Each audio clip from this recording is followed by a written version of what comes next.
Hello everyone and welcome back into a brand new video. In today's tutorial guys, I'm going to show you how to use the Microsoft or Copilot Vision on your phone. Microsoft Copilot Vision is a new way that AI works.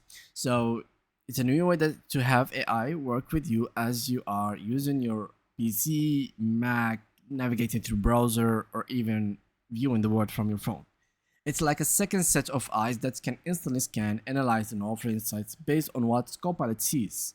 When you activate it, Copilot can view your screen or mobile camera feed and use Copilot's voice to answer questions and interact with you. Now, Copilot's Vision is available in all supported regional languages and can be accessed from Windows, Edge, and the Copilot mobile app, iOS, and Android, so both of them. But you must sign in to Copilot to access Vision. You need also to be a subscriber to Microsoft 365 Personal, Family, and Premium to get extended use limit of the Vision version. So this is very important. Now, how do we use it for mobile users? You can literally just access the Copilot Vision in the Copilot mobile app on both iOS and Android devices. So this is basically clear and out of the way. The Copilot Vision answers questions based on what it sees throughout your mobile device camera. So here's how to use it.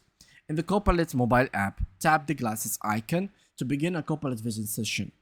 This will initiate your mobile device camera.